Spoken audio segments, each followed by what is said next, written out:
बुढ़े पीछे होता है, लड़की छेड़ता है, लड़की छेड़ता है, बाप की उम्र का तू मेरा लड़की छेड़ता है, बताऊं तुझे? बुढ़े जानबूझ के लड़की के ऊपर गिर रहा है ना, तेरे को तो मैं बताती हूँ। अरे आप मुझे क्यों मार रही हैं? मेरी क्या गलती है? वो इस रिक्शे वाले ने अचानक ब्रेक मार दिया तो मैं झटके से आप पर गिर पड़ा, तो मेरा क्या कसूर है? अरे अंकल जी, मैंने कब ब्रेक मारा? आप झूठ क्यों बोल रहे हैं? अरे बेटा तुम भी झूठ बोल रहे हो। तुमने अचानक ब्रेक मारा तभी तो मैं गिरा, अपने आप तो नहीं गिर गया मैं। सुन बुढ़े, तेरी जैसी उम्र के बुढ़ों को ना मैं अच्छे से जानती हूँ। अभी पुलिस को बुलाऊंगी ना, तेरी सारी हेकड़ी निकल जाएगी। ठीक है बेटा, ऐसा करो ना, आप पुलिस को बुला ही लो। जब मैंने कोई गलती की नहीं तो मैं क्यों डरूंगा? अरे अंकल जी इधर आइए, देखिए लड़की है, अगर आपके खिलाफ कंप्लेन कर देगी ना तो आप कोर्ट के चक्कर खाते रह जाएंगे। मैं तो बोलता हूँ कुछ ले दे के मामला सेटल कर लीजिए। और देखने में आप अच्छे घर से लग रहे हैं, क्यों ये सब चक्कर में पड़ रहे हैं आप लड़की के चक्कर में ना पड़े तो ही अच्छा है। अरे अंकल जी आप सोच क्या रहे हैं? मैं तो बोलता हूँ कुछ ले दे के मामला सेटल कर लीजिए। आप अच्छे घर से भी लग रहे हैं, आपका जिंदगी ऐसे ही जेलों में कटता रह जाएगा।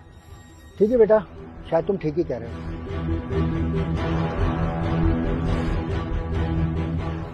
देखिए मैं सोच रहा था कि अगर आप पुलिस कंप्लेंट करेंगी तो आप भी परेशान होंगे और मैं भी परेशान होऊंगा, तो इससे अच्छा ये है कि हम बातचीत से मामला सुलझा लेते हैं। अगर आप चाहें तो समझौता कर लेते हैं कोई। ठीक है बुड्ढे, वैसे भी तू मेरा बहुत टाइम वेस्ट कर चुका है और मैं ऑफिस के लिए लेट भी हो चुकी हूँ, और जो तूने मेरा नुकसान किया है ना उसकी भरपाई तो तू ही करेगा। चल निकाल 50,000 पे। 50,000 रुपए? इतने पैसे मैं कहाँ से लाऊंगा? अरे इतनी कमाई तो मेरी पूरे महीने की नहीं है। ओए बुढ़े, मुझे ना इससे कोई फर्क नहीं पड़ता कि तू पैसे कहाँ से ला के देगा, चाहे तू अपने बैंक से ला या किसी से मांग के ला। मुझे 50,000 पे चाहिए तो अभी चाहिए। अरे अंकल जी, जब आपकी कोई गलती है ही नहीं तो फिर आप क्यों डर रहे हो? एक काम करो, पुलिस बुला रही है ना, इसे बुलाने दो पुलिस। आप जो भी बात हो ना सब सच सच बता देना। अबे ओए, तू क्या इस बुढ़े का सगा बन रहा है? जब मैं पुलिस बुलाऊंगी ना तो पुलिस मेरी सुनेगी, ना कि इसकी। और अगर तू बीच में पड़ा ना तो मैं तुझे भी ना इस बुढ़े के साथ फंसा दूंगी और मैं बोल दूंगी कि तुम दोनों मिलके मुझे छेड़ रहे हो। फिर देखती हूँ पुलिस किसकी सुनती है। ओए बुढ़े, तू मुझे दे रहा है 50,000 पे या नहीं दे रहा, या मैं पुलिस को बुलाऊं? देखो बेटा, 50,000 तो बहुत बड़ी रकम है, इतने पैसे तो मैं आपको दे नहीं पाऊंगा। अगर 500,000 रुपए की बात होती तो मैं आपको दे भी सकता था। मैं झूठ नहीं बोल रहा हूँ, इतने पैसे नहीं है मेरे पास। ओए, तुझे क्या लगता है मैं यहाँ चिल्लर लेने के लिए बैठी हुई हूँ? चुपचाप जा और मुझे पैसे ला के दे, नहीं तो मैं अभी पुलिस को बुलाती हूँ। देखो बेटा, आप मेरी बात समझने की कोशिश करो, इतने पैसे नहीं है मेरे पास, मैं झूठ नहीं बोल रहा हूँ। चाहे तो आप मेरी तलाशी ले सकते हैं। ओ बुढ़े, अब तेरा ना बहुत हो रहा है, अब ना मुझे तेरे को पैसे वैसे नहीं चाहिए, मैं अभी पुलिस को बुलाती हूँ। अरे अंकल जी क्यों टाइम वेस्ट कर रहे हो सबका? चुपचाप पैसे दो और चलते बनो। मेरा भी रिक्शा कब से रुका पड़ा है, मेरा भी दिहाड़ी जा रहा है। अब वो रिक्शे वाले, तू क्यों बीच में पड़ रहा है? तुझे पता है क्या सच्चाई है? बहुत हो गया तुम दोनों का, अब मैं पुलिस को ना बुला ही लेती हूँ, और तू भी ना इस बुढ़े के साथ जेल में जाएगा। रुक, करने दे मुझे फोन पुलिस को।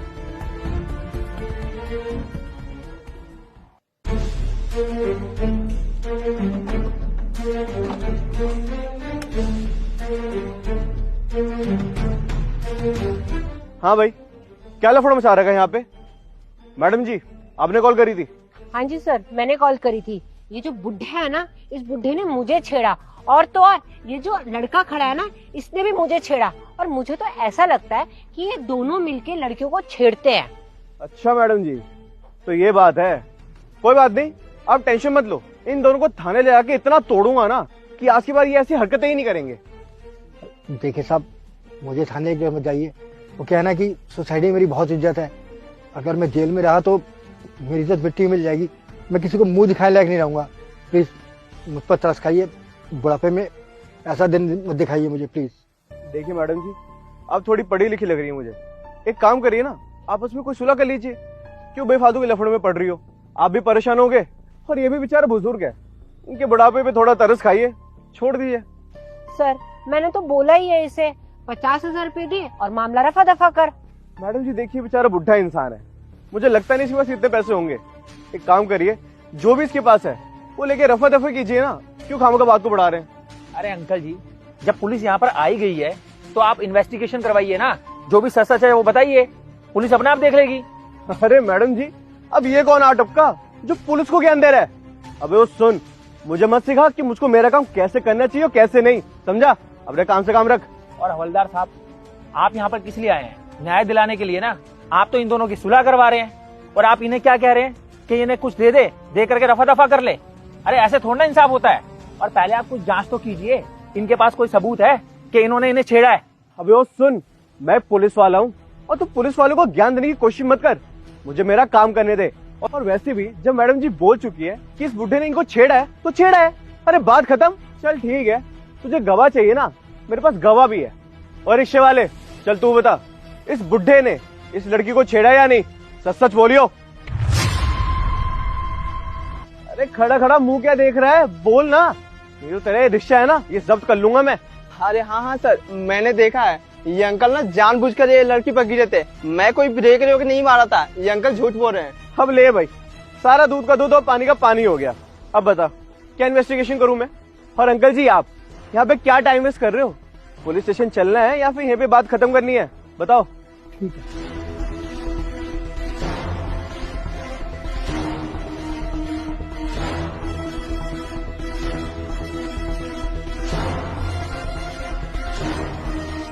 हाँ भाई, अब तेरी बारी।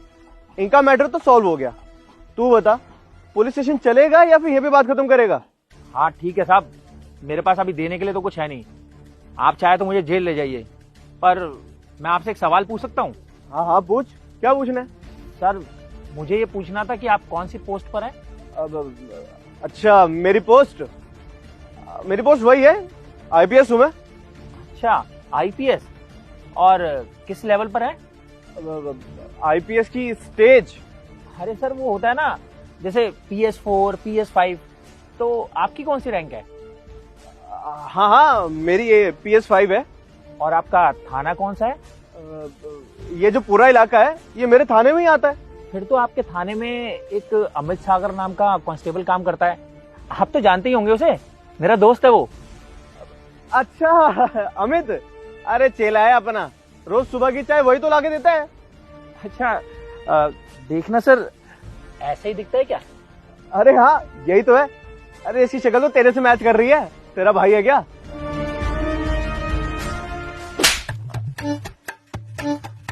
इसे ध्यान से देख और पढ़, क्या लिखा है इसमें? आईपीएस अमित सागर। जय हिंद सर। तेरी मिट्टी में मिल जाना गुन बन के। तुझे मिट्टी में तो मैं मिलाता हूँ। अरे नहीं नहीं नहीं सर, मुझे माफ कर दीजिए सर। ये सारी प्लानिंग ना इन लोगों की थी सर। मैं तो यहाँ पे प्रेस करता हूँ।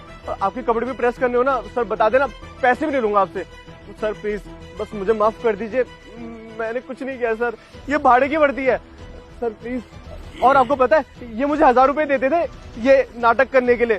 पर सर यकीन मानिए, मैं इन लोग के साथ नहीं मिला हुआ। अच्छा, तो तुम लोग यही सोच रहे हो ना कि मैं यहाँ पर कैसे आया और ये सब क्या चल रहा है? बताता हूँ, आजा भाई।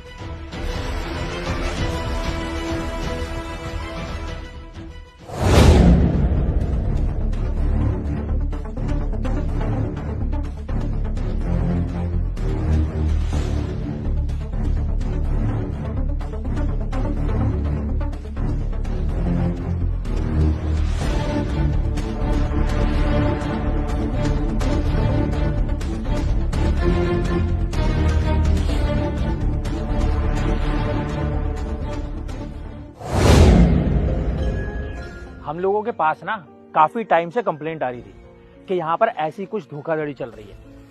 और उसमें एक कंप्लेंट ये भी थी कि उस ग्रुप के अंदर एक पुलिस वाला भी है। इसलिए हमने हर थाने में जांच पड़ताल की, लेकिन हमें कुछ खास पता नहीं चला। फिर हम लोगों ने प्लान बनाया कि हम सिविल ड्रेस में इसकी तहकीकात करेंगे। और देखो, तुम लोग पकड़े गए। और जिन्हें तुम ये बुढ़ा बुढ़ा कह रहे हो ना, ये इस एरिया के डीएसपी हैं। ये हम लोगों का ही प्लान था कि हम लोग तुम लोगों को रंगे हाथ पकड़े। खैर, अब तुम सब पकड़े गए हो और अब तुम सब जेल में पूरी जिंदगी चक्की पीसोगे। अच्छा साहब, इन लोगों का गिरोह है साहब? मुझे तो पता ही नहीं था। अगर मुझे पता होता तो अपने रिक्शे में कहीं बैठाता ही नहीं। साहब आप एक काम कीजिए, इन दोनों को कड़ी से कड़ी सजा दीजिएगा। ठीक है साहब, मैं चलता हूँ, मेरे को सवारी बैठाना है। अच्छा, इधर आ। हो सकता है तुम लोग सही कह रहे हो, लेकिन हमारी तहकीकात में ना एक चीज सामने आई क्या साहब? कि जितनी भी सारी वारदातें हुई है ना, उन सारी वारदातों में यही रिक्शा था और तुम ही रिक्शे वाले थे। मैं चला रहा था। क्या साहब देखिए ना।